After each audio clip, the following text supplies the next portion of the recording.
I'm Warren Budd. Since September of 1966, I've had the privilege and pleasure of being a part of the family of Mr. Jimmy Starnes. He's my father-in-law. Mr. Starnes is a part of what John Brokaw called the greatest generation. He witnessed firsthand two of the three most traumatic events in American history, the Great Depression and World War II, the third, of course, being the war between the states. And the way he handled his service in the war is an inspiration to all of us, and it's a defining moment in someone's life who goes through something that devastating and that traumatic. And we have gotten here gotten together here today at Park Springs to interview Mr. Starnes about his childhood, his youth, his service in the military. And Mr. Starnes, I'm honored to be able to interview you. Warren, good to have you. Love to talk with you and give you any information I can. Tell us about your childhood, about your father and mother, and where you lived up until the time you came to Decatur. Warren, I was born in Little Rock, Arkansas on February the 12th, 1921. And I didn't live there permanently. My father had a business that took him through a lot of different parts of the country. And I facetiously tell people, they say, why were you born in Arkansas? And I said, I just wanted to be close to my mother. But we didn't stay there long. First few years of my life, we lived in St. Louis, Missouri. We lived in Des Moines. And then we lived in Jacksonville, Florida, before coming back to the Atlanta area when I was 9 years old.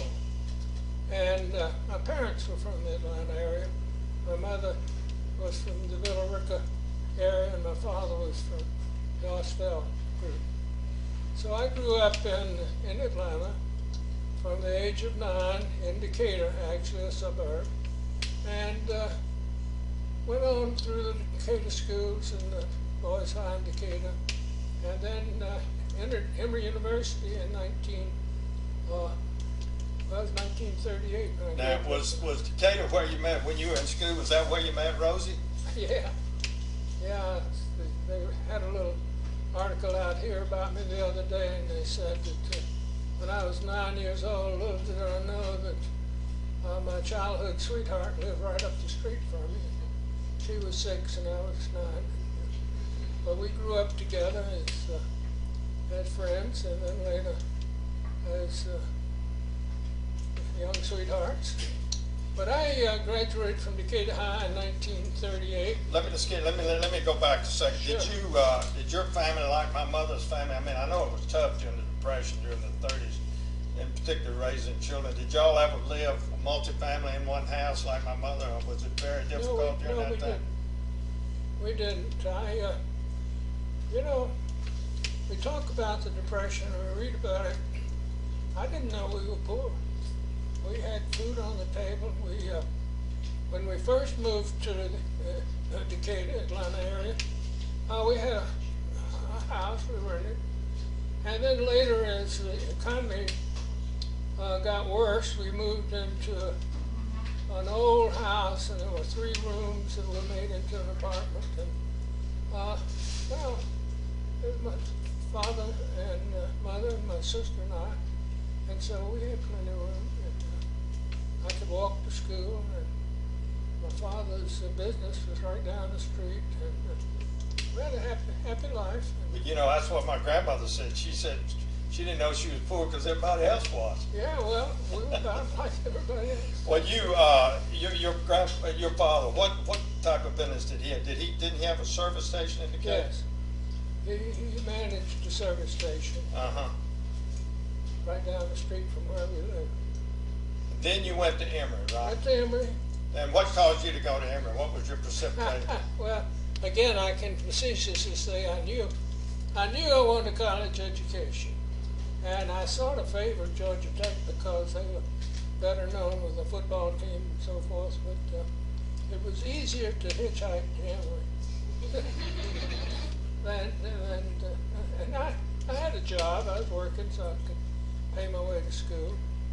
And so I entered Emory in the class of 42 to study finance. And I spent 2 good years in Emory, really not being a great student, but learning what college life is about. And in 1940, after 2 years at Emory, and I was working during the summer, I found out from a good friend of mine, Henry Harris, who lived next door to me. He had planned to go to Emory to theology school to become a minister. And he came back that night up at the DeKalb Theater where I was working and said that he had just joined the Navy. And I said, good gracious, tell us about it. And he said, well, we found out that the Navy had reinstituted the V7 program, which was a very compacted academic schedule with a Naval Academy schedule, but it was only for 4 months. And then you'd get a commission as a reserve officer. And you had to have 2 years college in order to At least 2 years of college. Right. And this was before World War II now. It was in the summer of 40. Right, so this was a year and 4 months before the war started. Correct. And so you went through training. Now tell us what happened to Mr. Harris, your friend. Well, unfortunately, he was killed in the Battle of Cape Esperance. Well, not Cape First Guadalcanal. Guadalcanal. Yeah, the first naval battle of Guadalcanal. Guadalcanal. He was killed in November of 42. Right. And that was in the same theater that we're going to talk about the Battle of Cape Esperance. That was the same general area where Jimmy was in the Battle of Cape Esperance. But we went to school, and it was pretty tough. We'd study, and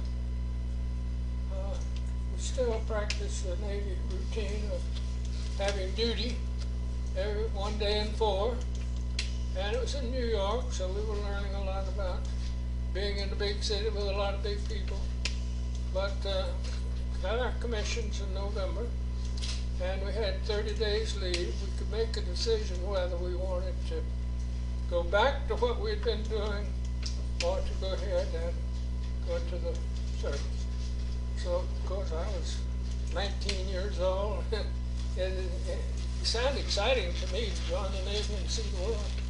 So I opted for duty, active service. So I was assigned to a light cruiser, Boise, and joined it in late December in Long Beach, California. All right, now you joined it in late December of 40, so that was about a year before Pearl Harbor. A year before you went on the war. Right. And of course, the captain of the Boys was a very famous captain named Mike Moran, who wrote the book "Pick Out the Biggest." And Jimmy Yeah. gave me right after we were married that I treasure, Yeah. and his slogan "Pick Out the Biggest" became quite famous. But so you were on the Boise almost a year before the war started. Yes, right. And tell us about that experience up until the war on the Well, Boise. we had our naval experiences and services to start with around Long Beach, but then in April of 40, we were sent to Pearl Harbor. And we joined the fleet there, and of course, the main exercise there was repelling a Japanese attack. And the fleet was divided into port and starboard. We'd be at sea for 2 weeks and in port for 2 weeks. And that's all we did. Just the Japanese are attacking. We got to stop it. But we didn't do it on Sunday. And every Saturday at noon, there was leave, liberty, and recreation. So, of course, the Hawaiian Islands are very heavily populated with the Japanese. They knew that, and when it finally happened, well, it happened on a Sunday morning. But we were expecting an attack any time except the weekend. But on the 18th of November, we got orders of the Boise to be the combatant ship to lead a convoy to China of supply ships, merchants. And so we left Pearl Harbor and headed for Manila. And interesting fact, on the way to Manila, one night about dusk, we spotted the ship on the distant horizon, and we signaled it to common phrase in that day was friend or foe, and we got no answer. So we prepared for action. And all night long, we were ready for action, and that ship was right with us. But at dawn, it was gone. And so then we knew there'd be no action. And we later found out that that was part of the van of the group going toward Pearl Harbor. Yeah, it was Yamamoto's southern wing. It was going to Pearl Harbor. That's correct. Right. Now, to back up a little bit, you were on a light cruiser. Let me give them some definition. The battleship had 15 or 16-inch guns, right?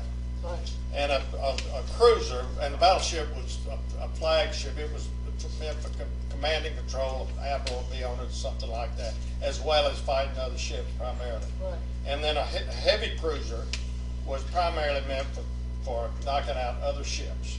Yeah. And it was generally 8-inch guns. Right. And then a light cruiser, which the Boise was 6-inch guns. And it was its primary mission was to knock out shore installations, but because we were short of ships in the beginning of the war, because we'd had so many lost in Pearl Harbor, the Boise was used as a heavy cruiser, even though it was a light cruiser. Is that correct? Yeah, it makes very little difference, really. And of course, I mean, if you battle belly to belly, as we said, a 6-inch will do as much damage as an 8-inch. yeah, I don't want either one of them firing at me. Yeah, that's right. All right. Well, you trailed Yamamoto, and of course they attacked Pearl Harbor. What happened? How did you hear? I've read two different accounts of this. Did you hear about the attack on Pearl Harbor? Or were you just giving you orders after the attack on Pearl Harbor, and they didn't tell you it happened? No, we didn't know about Pearl Harbor until Christmas Eve, but let me back up a little bit. All right. We got into Manila on December the 5th, 1941, and Admiral Hart, who was Commander-in-Chief of the Asiatic Fleet, knew that war was imminent, but he also was positive almost that it'd be Manila. Nobody thought it'd be Pearl Harbor. Well, it was. It was just both of them. Yeah, but later. Yeah. 3 months later, they took Manila. So he got us out of there the next day and headed us down toward the southern Philippines, a little place they called Cebu. So we were headed away from Manila, south. And on the morning of December the 8th, because you have to realize we were on the other side of the international date line, I was getting ready to go up to the watch, the 4 to 8 watch in the morning, and I'd gone up to the bridge, I was assistant navigator, and somebody came down and they said, Jim, we're at war. So I rushed on up to the bridge, and the captain showed me an almanac from Secretary of the Navy Knox that said, a state of war now exists between the United States and the Imperial Empire of Japan.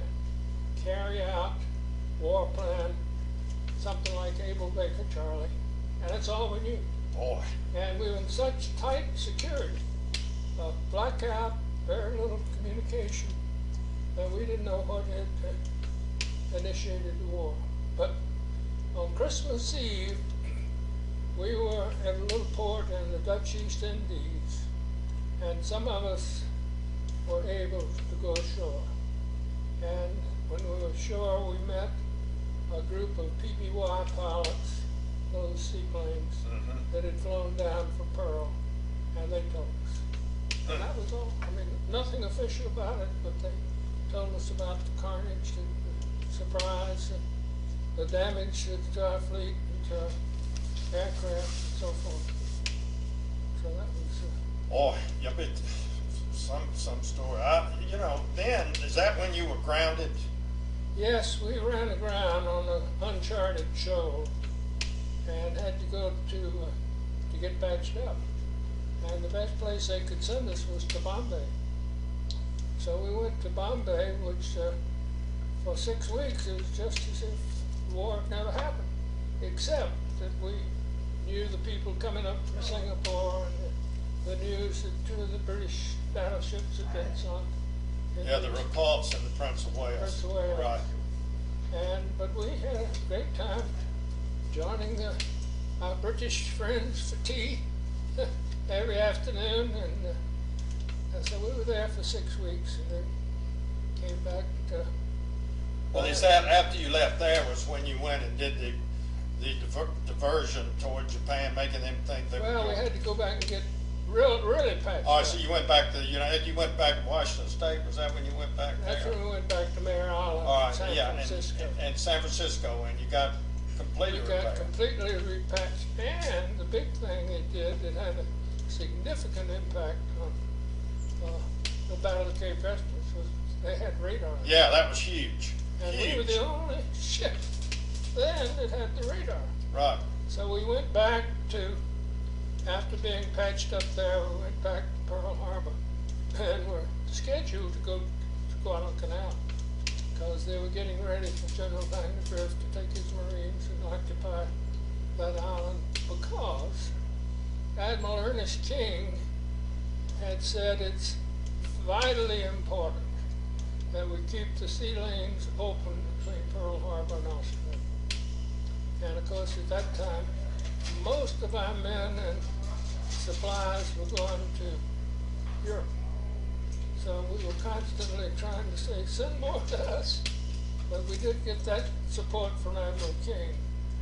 But when we got to Pearl Harbor, expecting to leave the next day to go to Guadalcanal, we were diverted to go to Midway, and then from Midway sail a great circle course to within 500 miles of Tokyo. And at that time, our mission was to make sure the Japanese knew we were there, and to let them believe that we were the van of another Doolittle afloat. Right. When Doolittle had gone in there from, as our administration said, from Shangri-La, and had bombed Tokyo. Right. That Doolittle did a raid on Japan in May of 42 on the Yorktown, and bombed Tokyo with 27 B-25s, and then this was a diversionary raid to make them think that we were going to do it again. And the boys that did this, and you lost 2 seaplanes, didn't you? We lost 2 planes. We carried 2 planes, and we catapulted them off. And we couldn't bring them back, but we turned on our searchlights and radio, everything, trying to get them. And we saw several sampans along the way.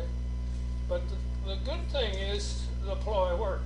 Oh, it worked beautifully. Because Absolutely. the Japanese fleet were in the southern Pacific, and they turned north to head back up to intercept what they thought was another raid on Tokyo, as we went in on August the 7th to land troops, our Marines, on Guadalcanal. Yeah, all right, let me give you a little background on Guadalcanal. As Jimmy said, the Japanese were about to raid Port Moresby, which is just north of Guadalcanal, and set up a base there and set up an airfield there in preparation for invading Australia. We knew that. And as he said, we had to have the lanes open between Hawaii and Australia in order to supply Australia, and also to have a base to move north when we started going toward Japan. And we did not have the capability ready to do this. We did it on a wing and a prayer. Oh, absolutely. I mean, the Marines didn't have enough supplies. We didn't have but 3 carriers in the Pacific at the time, which is a very small number. And the Battle of Midway had just occurred in June the 4th of that year, right before. Guadalcanal was August of 42. Midway was June the 4th of 42. And we lost another carrier. We lost the Yorktown there. And but we felt that we had to go down there and do this, because if we didn't do this, it was going to be much more difficult to dislodge them. And Jimmy and I have talked about this. A lot of people say that Midway was the turning point of the war in the Pacific. I don't agree with that, neither does Jimmy. I'll let him tell you what he thinks. But at Midway, we lost the Japanese lost 4 carriers, the Kaka, the Akaga, the Soryu, and the Hiryu, plus they lost, I think, 1 destroyer.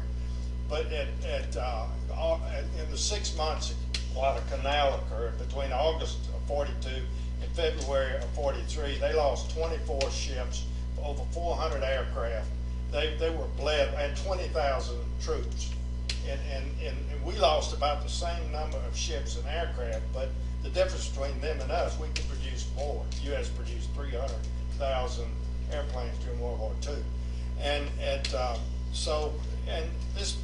the battle centered on the Navy, because the Navy had to keep the Japanese off the neck of the Marines who had landed on Guadalcanal and Henderson Field. Their whole job was to defend Henderson Field at the airfield. And so the battles, there were a total of 9 naval battles around Guadalcanal, horrific battles. 2 of them were aircraft carrier battles. The rest were ship-to-ship battles, just slugfesting it out there in Iron Bottom Sound, north of Guadalcanal. And the first one was Savo Island, which we got clobbered. We lost 4 cruisers in that engagement, and the Japanese didn't lose any. And the second one was the second major one. There was a small one, and was Cape Esther, and the one Jimmy was in. And Cape Esperance was the first U.S. naval victory of ship to ship in World War II, and it was.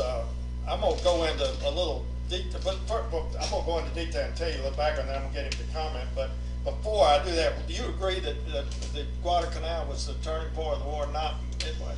No doubt about it. Midway was the first time the Japanese had lost anything. But it was a very short battle. It was successful from our standpoint because we'd broken their coast. So we really ambushed them. That's right. And Guadalcanal, though, was the biggest group of naval battles in the history of the world. And if we had lost Guadalcanal, we probably would have lost the war. We certainly would have put a hurting on us, there's no question about it. It's in the same category as D-Day in Europe, being the greatest military invasion in the history of the world. And if we had lost that first day, we would have lost the war.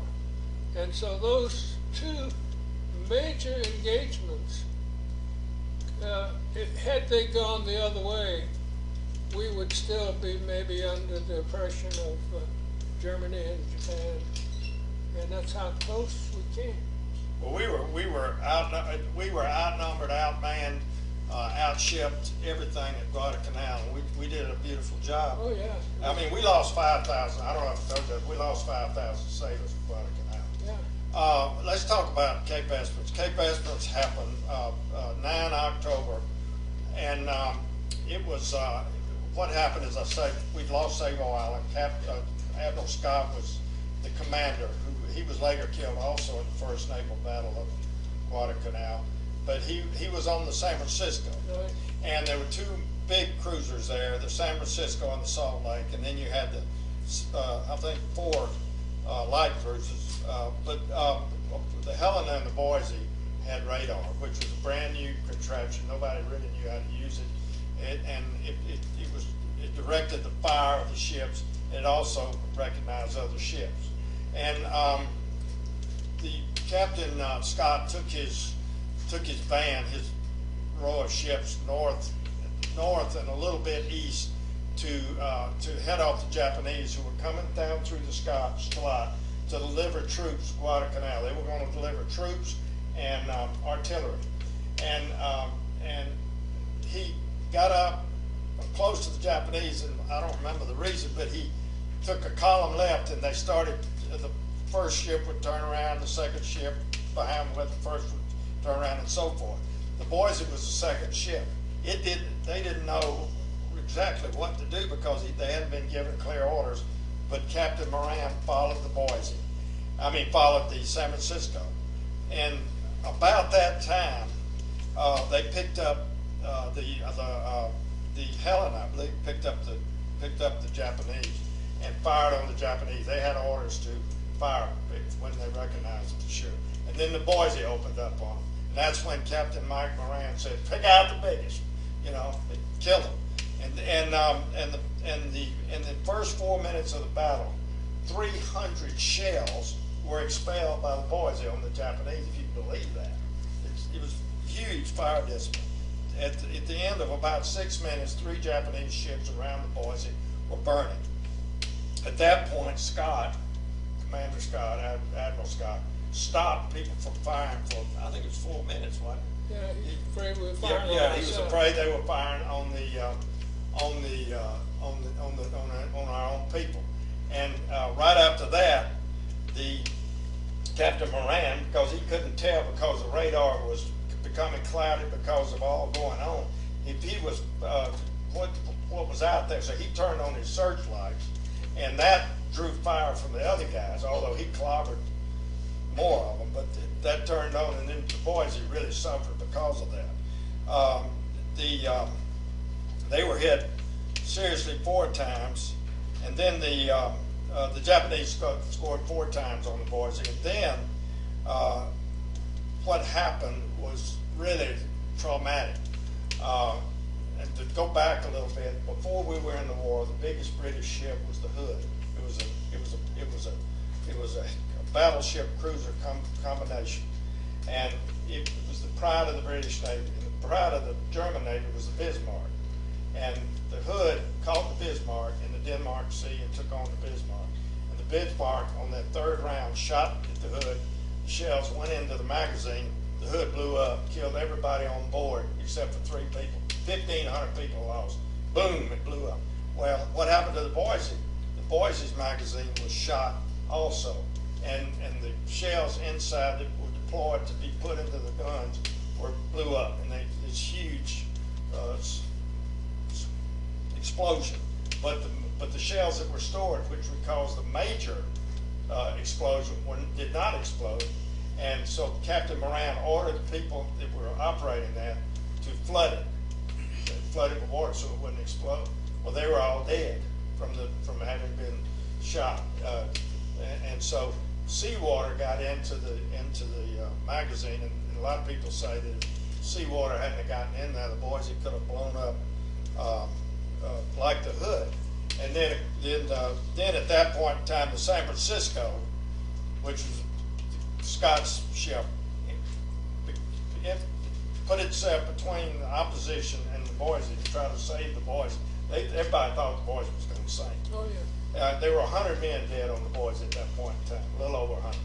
And so the Boise gets back in line and then veers off, and everybody thought the Boise had sunk, but it had not sunk, and it rejoined. Now I want to go back through this. And you tell us, where were you, and what do you remember? You were in the chart room, right? Chart house, yeah. Yeah, chart house, and that's right behind where the captain sits. Just right? abaft the bridge, where the captain. All right, Mike in his book said he'd sit there in the captain's chair on the bridge with a cigarette in one hand and a cup of coffee in the other. Commanding, that's what he said he did.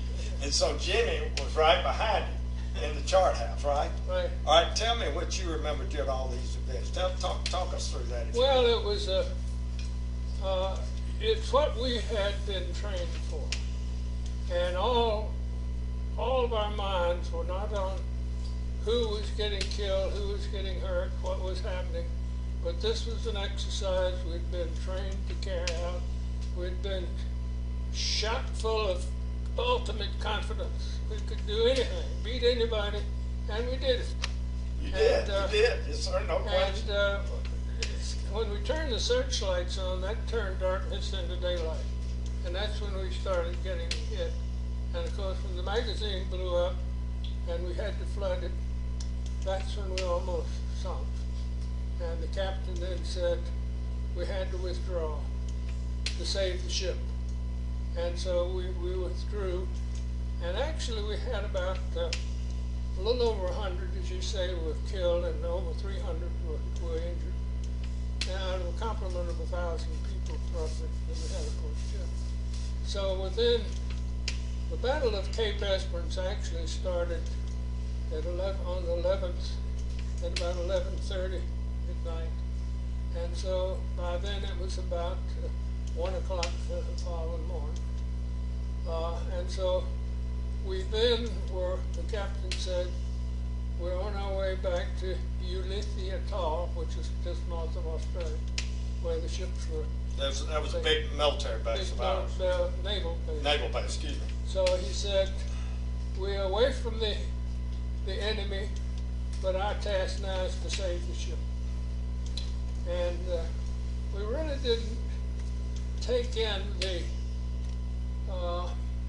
impact of all the damage and death until the next day, were unloading the bodies. And that's when it sunk in that, gee, this has been something.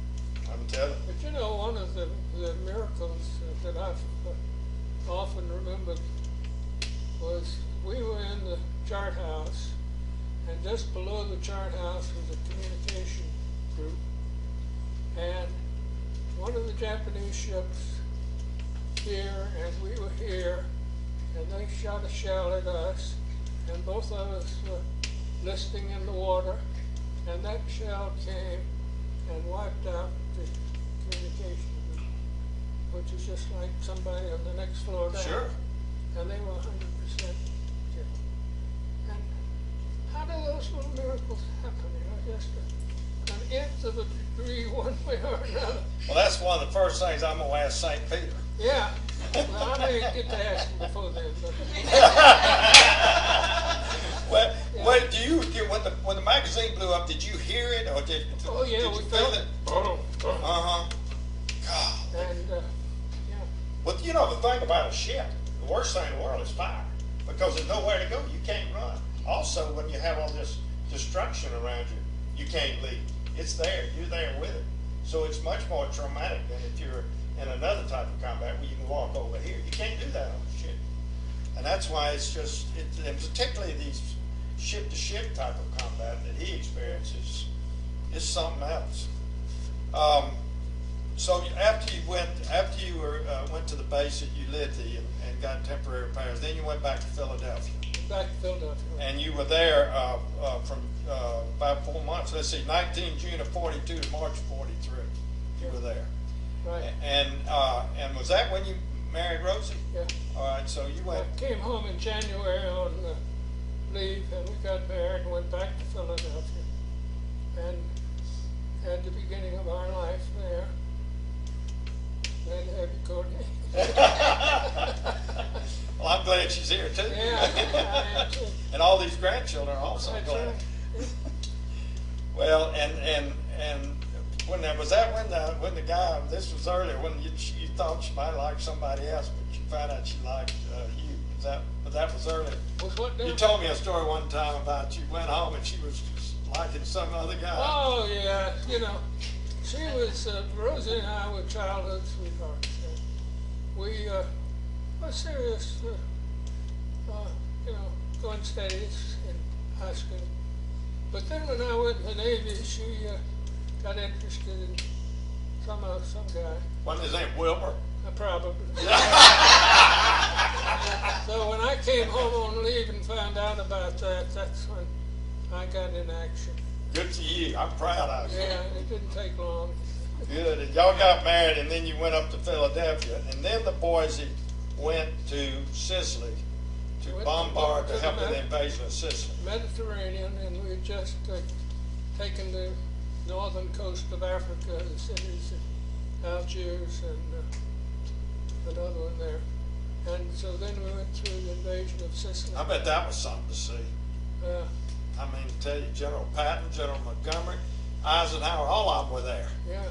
I mean, that was an all-star cast. Well, Sicily, and then right on top of that was Italy. Yeah. Anzio. Yeah, you were at Anzio also? Yes. Golly. And that was a real tough one. Right. We almost got pushed off the beach. Yeah, of course, we had no naval action. Our main concern was trying to protect the other ships from German planes. But they had come up with then the buzz bomb, which was a radio guided bomb. It was deadly accurate. But we just would zig and zag, and fortunately they missed us. That was a fairly short-lived engagement.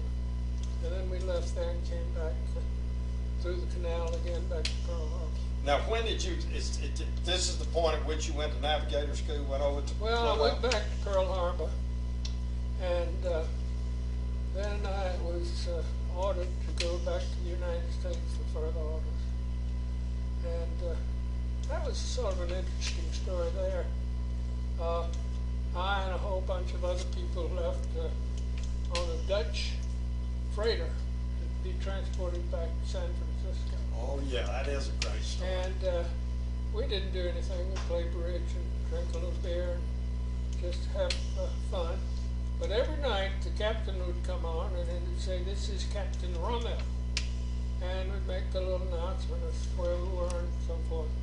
But every night have 2 or 3 of us officers up to his cabin to have a cold beer with him. And when I was up there with my group, I asked him, I said, if you make this announcement every night, there's a famous German general in Africa, General Rommel. Is there any connection? And he said, he's my brother. Isn't that something? And he's Dutch. And he immediately said, some of the Dutch are not Nazis. Mm-hmm. He said, I'm not fighting the Germans.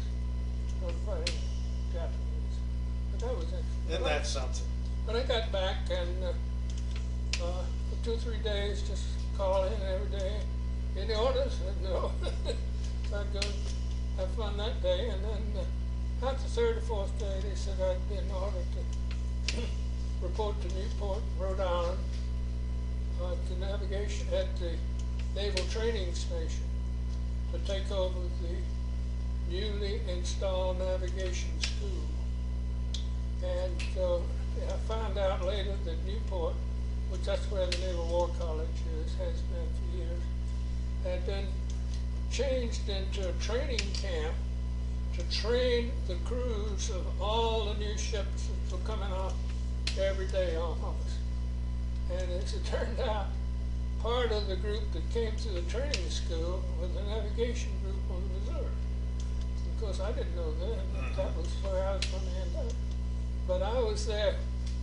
We, Rosie and I and little Courtney, left Atlanta the day before the day after D-Day, the 6th of June, 44, and drove up to Newport and were there until November. And I thought, you know, it's the end of the war for me. I'm going to sit it out the rest of the time. But then in either the last day of October, the 1st day of November, I got a call from the personnel department there that said I had my orders. Excuse me, let me go back. Is when, during this period of time, is when you taught at the navigator school? Yeah. Tell them what you told them when these fellows were a lot older than you, how you put them in their place. You know, I'd have a new group come in every Monday. They'd have school for a week.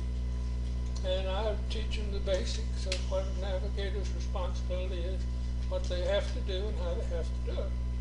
And so I felt a little intimidated. Here I was 23 years old then, and I'd be talking to a lot of quartermasters and yeomen and so forth that had been in the Navy a lot longer than I had.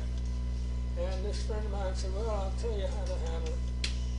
He said, every Monday when you start a new class, introduce yourself. Say you're a lieutenant in the Navy, and you've been serving on the force, and you ended up as a navigator of a light cruiser. And he said, I know a lot of you here have had more experience in navigation in the Navy than I have. And then he said, you pause and just sort of look around and say, but I don't see any of you here. And he said, then you've got to make it And it was so much fun. I just really enjoyed that. One of your students was Herman E. Talmadge from I Georgia. was just going to say, I had another story there. I was in the registration room one Monday morning registering, and this guy came in as a lieutenant in the Navy, and his name was Talmadge. And I introduced myself, and I said, I'm from Atlanta. We have a governor down there, Herman, Eugene Talmadge, in a relation. He's my daddy. So I knew I had the governor's son there. But that was an interesting time. But then got an orders to the Missouri. And the orders, most of the time in the Navy, the orders would be proceed and report. But this was just report, which left off 10 days to get ready to go and make arrangements, family to move and so forth.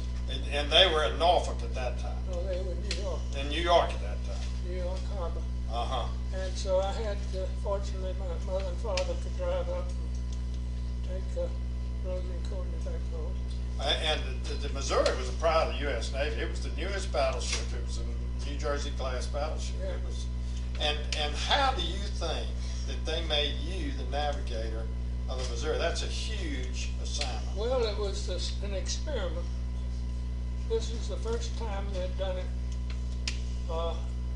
They wanted to take the navigator of a battleship, which was always a commander, and move him down in the bow, as we called it, of the ship, where the communication was, and call it, he'd be head of the CIC, Communication Intelligence, so forth. And a more junior officer would be the navigator, but would report to the commander as the CIC. So I was experimenting. And I guess the reason is that I'd been navigator of a light cruiser, and I'd been head of a navigation school. And so they had to pick somebody. And so that was the reference that they could give. Man, that's not only. But you know, after about 6 months, they made that common in the Navy. It worked in all ships. So when I was transferred to the Missouri as a navigator, I got a spot promotion from lieutenant to lieutenant commander. How old were you then? I was 24. 24-year-old lieutenant commander. Something else.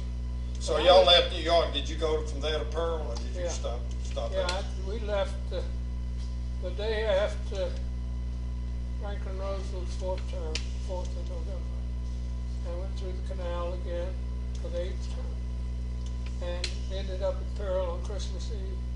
They said, "Merry Christmas, welcome to the 3rd Fleet." And from there, let's see, February.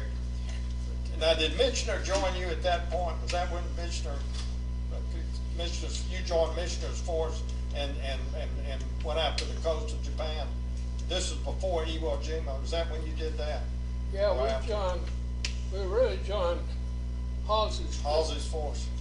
And Halsey used the Missouri as his 3rd Fleet, so we were the Headquarters of the 3rd Fleet ship with Halsey. And then Michener was one of the aircraft. Yeah, he was in charge of the aircraft, Yeah. right. And so was John McCain for a while. They Right. alternated back and forth. And before Iwo, did y'all attack the coast of Japan? No, that was after you. That was Iwo. All right, Iwo was one of the most intense battles in World War II, and you were off the coast bombarding Iwo. Yeah, we went There's to nothing more intense than Iwo, but tell us about that. To Iwo the 19th of February, 45. And we bombarded for 2 days thinking we'd pulverized everything. But unfortunately, they were dug in. And so when the Marines went ashore the next day, it was horrible. It was awful.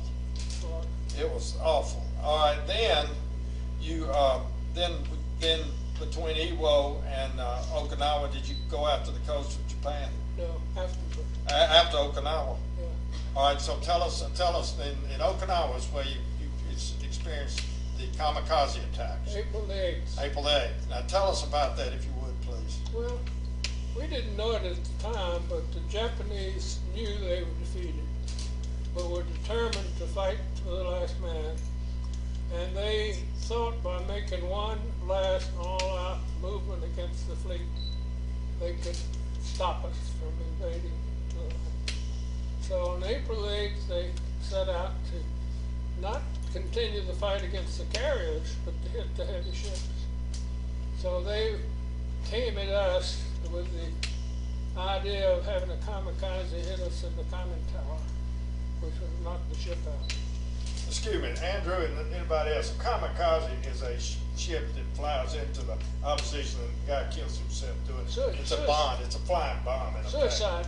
Yeah, suicide bomb, right. Excuse me, go ahead. So they headed in for us and headed for the conning tower, where I was, and the captain. And fortunately, our stern 45mm gunners hit him. And so he crashed into the Missouri and the starboard stern. But half of the plane went in the water and half of it came aboard ship. And half the pilot came aboard ship and half of it went in the water. So we had no casualties in that. And the captain, which I thought was a class act, buried him with the military honors, buried the remains of the Japanese soldier. Or airman, I should say. Right. Which I thought was a class act. I know a lot of people in the crew didn't like it, but that was tradition. Yeah, I thought that showed a lot of class on his part. And then after that, we had decided to invade Japan in November. Those orders were already out. The head Surgeon General, I guess, the United States had already had orders to ship out 40,000 body bags ready for the invasion. They said they felt that they would lose 1 million men if they invaded Kyushu. So we drew the deal of the Third Fleet to take the Third Fleet to Hokkaido, north of Tokyo, where they had munition plants along the coastline. And our job was to bombard from ships to knock out as much of those as we could. And this was, it's a simple little thing, but when you think of the responsibility, it can be pretty terrific, because our job as the Third Fleet ship with Admiral Halsey on board, so if he doesn't make it right, well, his neck's out. And then the captain of our ship is on the ship. If he doesn't make it work, his neck's out. And here little 24-year-old me, with a huge responsibility. If I don't tell him what to do that's right, well, of course, my little neck wouldn't matter much. But my captain was such a good friend of mine, and we grew into be real close companions. And he was up at the conning tower on the bridge, and I was just abaft the conning tower in the chart house, and I was plotting it. And of course, plotting, you use the radar to pick up known objects, but you have to factor in the current, the wind, and a lot of unknowns, which you only gain from experience, what to expect, and to plot the course to what we a predestined spot where we had to go north. We had to make an abrupt turn to the left to head in toward the beach, and then it's so many miles off the beach, which is very close, we had to make another direct turn. So I remember so clearly the captain I had my earphones on, I was talking to him, and he said, "Are we there yet, Jimmy?" I said, "Not yet, Captain. Coming on." "Okay, just as if you had out of carrying oil." And then a few minutes he'd come back, and I knew he had some anxiety in his voice, but he said, "We must be getting close." I said, "Not long. We're almost there. I'll give you a countdown." And so then in just a few minutes I said, "Get ready, Captain. We're going to give you a mark and then a countdown to 10. And so I said, mark 9, 8, 7, 6, 5, 4, 3, 2. Execute. And so we turned the fleet around the beach. Oh. And then when we got to the other spot, we reported the same thing. Were you sweating? I don't think so. Boy, I would be. I don't think I was nervous at all. I knew what I was doing. You dang sure did. Yeah. You wouldn't have been doing it if you hadn't. I wouldn't have been doing it. When did you hear about the bombing of Hiroshima and Nagasaki? The day it happened. The day it happened. It was broadcast to the troops, to the sailors, To the ship. Yeah. to the ship. That's the biggest secret the military forces of any country have ever kept. That's right. Because there's always, as we said, scuttlebutt. And 100,000 people worked on it. Yeah. I mean, it's amazing. But we just got the word from Admiral Halsey on the ship that we just heard this was August the 6th, 45. We just heard that we dropped an atomic bomb on Hiroshima. And then Admiral Halsey said it must mean that the war is going to be over. But continue to be on the high military alert. If you have to shoot down any planes, do it in a friendly manner. Well, what? All right, then, of course, the Japanese surrendered. Well, the Japanese finally surrendered. Yeah, after going back and forth. Well, it had another atomic bomb. Yeah, well, at the Nagasaki, right? After that. But you know, the Potsdam Declaration was, in July sometime, I think, demanding Japan unconditional surrender. And they could have prevented the atomic bomb being dropped had they surrendered. Oh, yeah. Because, you know, the atomic bomb was built for Germany. Right. But it was going to be That's used. why B-29 was also built. Yeah, it's gonna But the Japanese, you know, they surrendered because of the atomic bomb, but they also surrendered when the Russians declared war on them because they didn't want to lose the Northern Islands. That's right. And those factors caused them to surrender. Now, you had to get the Missouri into Tokyo Bay because of this huge ceremony that we're going to have, surrender ceremony. And, you know, you were going to have every major military figure in the Pacific, Wainwright, Nimitz, Halsey, MacArthur, all of them there. Well, all of the allies. Yeah, all of them, plus all the British and so forth. And you had to make sure that the Missouri was navigated into Tokyo Bay without hitting a landmine or other objects. And there was a man that you called, I remember you telling me this, Mr. Moto, that came on the ship, a Japanese man, to help you do this. Tell us about that, if you would, please. Well, it wasn't my idea to get Mr. Moto, but it's my idea to communicate with him. And we knew where the American mines were, but we didn't know where the Japanese mines were. And so he came aboard, and he spoke impeccable English. And I had a sea cabin on the port side. The captain had a sea cabin on the starboard side. I let Mr. Moto use my sea cabin, and I went back down below to my regular bunk. What was he before he got there? Was he a naval officer or a diplomat? He wasn't a naval officer. He was well, they call them pilots, but they're river pilots. He was a pilot in the harbor. Harbor pilot. And my first question to him was, what should we expect? The Japanese government has surrendered. Do we expect any poor losers? Because we're going to send men ashore. And he said, no, when the emperor says surrender, we surrender.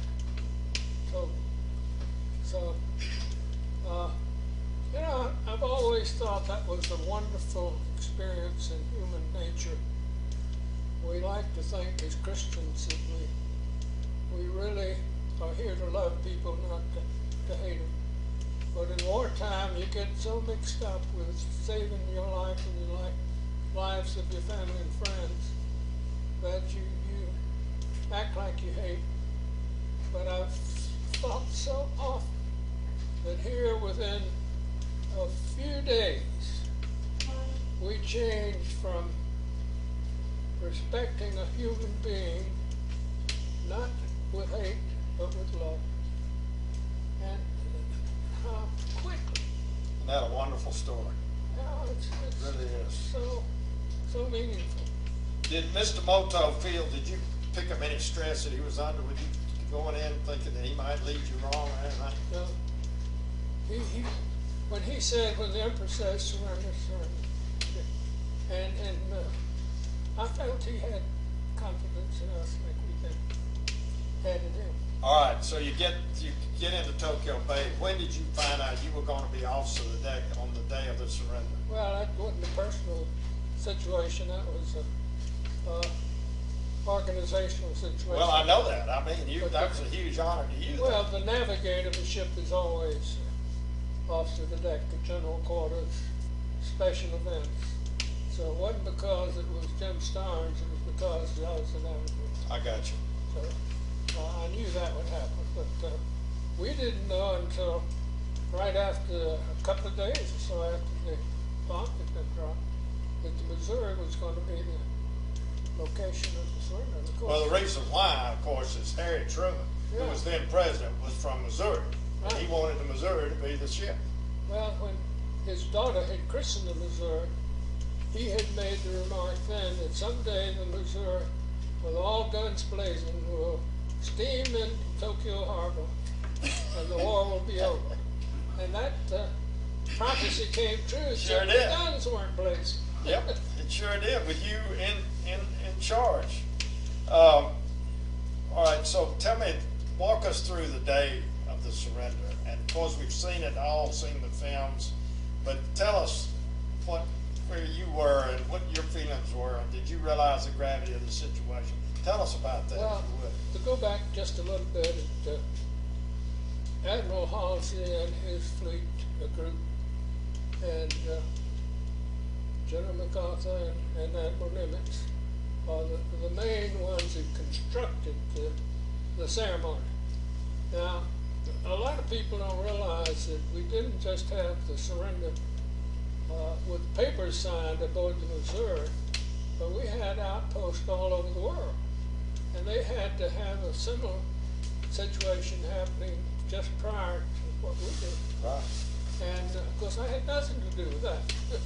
But once they got that decision made, and I was in on the discussions about it, and they decided that they would have all the allies that wanted to come would be there, and that we'd get them there, and all the press that wanted to come could come, and we'd get them there. So we decided to do that, since the Missouri would then be anchored, not moored, but anchored in Tokyo Harbor, to send destroyers to pick up these various contingencies and bring them out to the ship. And That must have been a logistical nightmare. very logistical. Oh, my goodness. And so the plans had been to bring the Allies and the press out on destroyers on our port side, and to bring the Japanese and destroyers out anchored off my starboard side. And then we would, which was my responsibility, send the captain's gig and the admiral's barge over to those destroyers to bring their contingent in. So my real responsibility, once all that had put together, was designating the key people aboard the ship to see that it happened exactly the way it was supposed to, which it did, fortunately. But first, the destroyer, as you've seen in the film, the destroyer came alongside with Admiral Nimitz and Admiral and General MacArthur. And so we brought them aboard, and then we sent the gig and the barge over to pick up the Japanese, and they came aboard, and they came where I was stationed, at the quarter deck. And I was there with the side boys and their white uniform, and I was in my khaki, as MacArthur said, undressed. Yep, he wanted you like you fought, he said. And I said, we'll spot them that way, we'll take their surrender that way. And so then they came up the ladder to board the ship, and Shigemitsu, which is the prime minister peg leg. And so I was a little concerned that he might not, we called it the ladder, you know, but they actually had not rope ladders, but it was a step ladder. Yeah. And he came aboard, and they, in the customary way, saluted, asked permission to come aboard, sir. And I saluted back and said, pleasure granted. And they came aboard, and were met by Captain Murray, captain of our ship, then Admiral Nimitz, and Admiral Halsey. And they took them up another few steps, ladder, to the surrender deck, where they stood in front of General McCall. Boy. And, you know, it was such an euphoric time. We thought that of the years that had gone by, the friends of ours that we've lost, the damage we've seen done to others, it's over. We won this thing. And then they had this brief ceremony. Japanese signed, all the Allies signed, and then MacArthur made a very few remarks and said this is over. And the Japanese turned and left with the ship. As they were leaving, the sky was blackened with our bombers and fighters. Yeah, they had 1,700 Corsairs, Hellcats, B-17s. Right. You ever hear the story about MacArthur turned to Nimitz and talk about the planes? He said, "Where are those sons of bitches?" And about that time, just like that, the planes came up. And they did that to show the power of the U.S. to the Japanese, let them know we meant business. Right. So let's don't ever forget, you know, that not only ended the war with Japan, but it ended 6 years of worldwide conflict. 50 million people died. Because That's right. in 1939, when Germany invaded Poland, from that day until September the 2nd, 45, war had existed. And it was always a question of who. Absolutely. So it was for the first time in 6 years that the world was at peace. What you come back? I guess you get out and then you go back home with your wife and child. Did you ever experience anything a lot of soldiers in World War II experienced, that post-traumatic stress syndrome, any adjustment difficulties? Because it must have been a huge thing to come back, and get out of the regiment of the military. Did you ever feel any of that? Fortunately, I don't think I did. Now, you all may think I must have, or I wouldn't have been so crazy. I never thought that. But no, I didn't. I just glad it was over. Now, part of 16 million other people coming back to get their life started. And fortunately, things, my choices must have been good because the consequences have been fantastic. Well, you went to law school and graduated in Emory, is that correct? Yes. Is that right? Yes. Uh-huh. Yeah, I knew I needed a job because I had a family. I also knew I wanted to complete my education. And fortunately, Emory had restarted the night school because of the great influx of veterans. So I re-entered the Emory Law School, and after 3 years got a Bachelor of Law degree and passed the bar and was admitted to practice law. But by then, I'd been working for 3 years building a business. And I couldn't start over practicing law. Well, there's a wonderful background. Yeah, oh, it's wonderful. Yeah. Eddie, can I ask a question? Let me send that to me with a question. Let me say this. I first met Mr. Starnes when I was 14 years old. Last Rosie, Mrs. Starnes and I went down to Valdosta to see Druid Hills play the state championship game.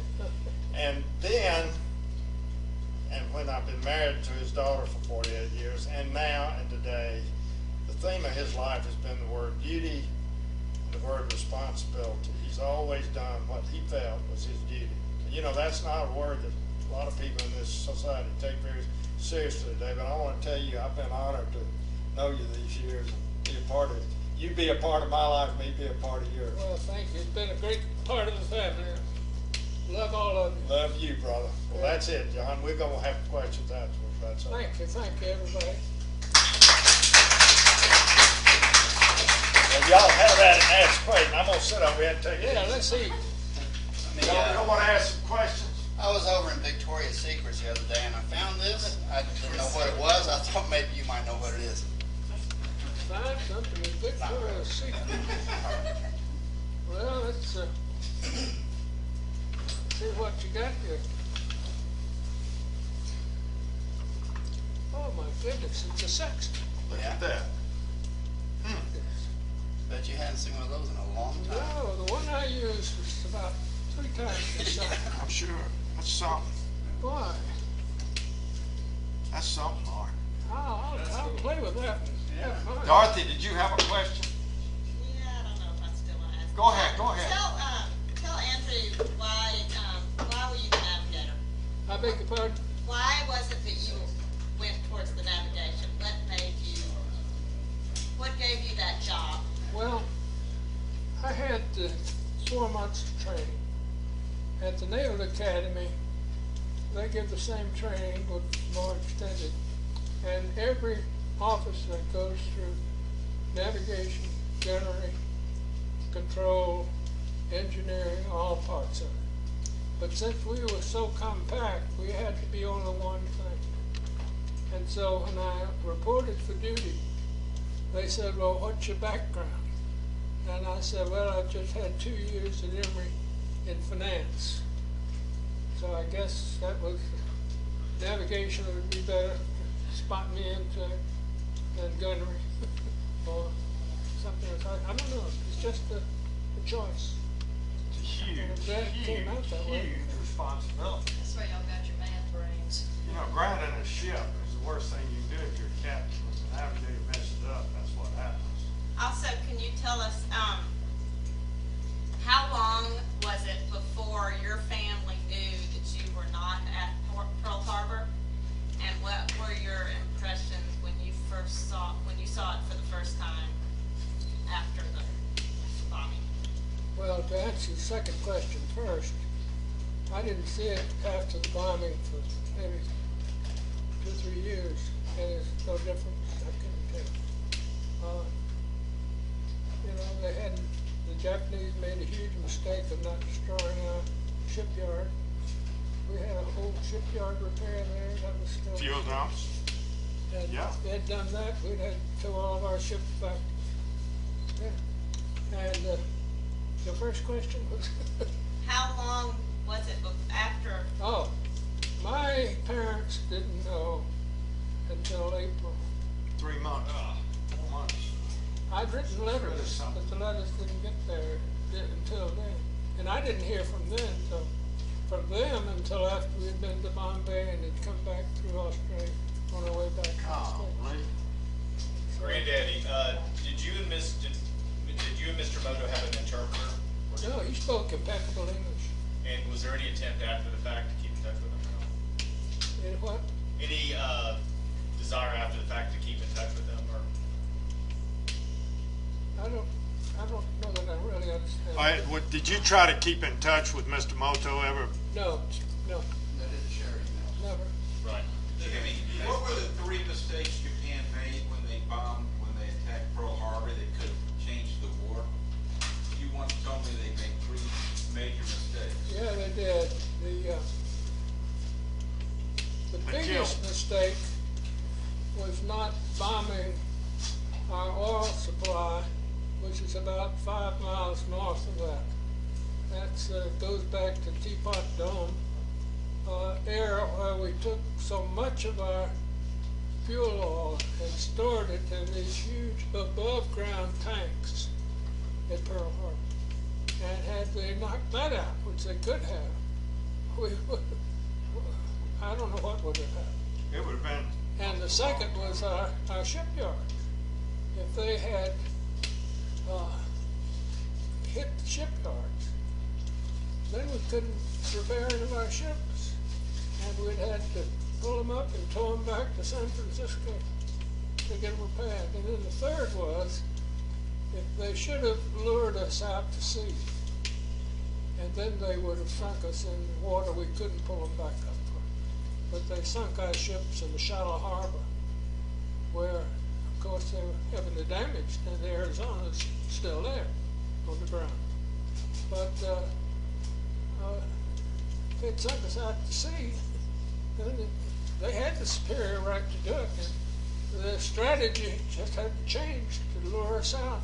You know, Nagumo, who was a Japanese commander, wanted to go in the second time and hit those dumps, but he chickened out at the last minute. But the lucky thing for us, the big luck, Jeff, is that if they'd have sunk our carriers instead of battleships, we'd have been 6 to 8 months even getting going in the Pacific. I mean, we were so fortunate that our carrier force was out to sea, and what they really killed was battleships. If they'd have gotten our carrier, it would have been bad news in the Pacific part. The war would have lasted at least another year. Don't you agree? Oh, absolutely. Anybody else? Well, thank you, everybody. Let's eat. Let's have fun. Thank you for the sextant. That's welcome. I'll go up on the roof tomorrow and look at the stars. All right. That's cool. Good. Great job, Granddaddy. Thank you. Want me to bring you a plate? When do we get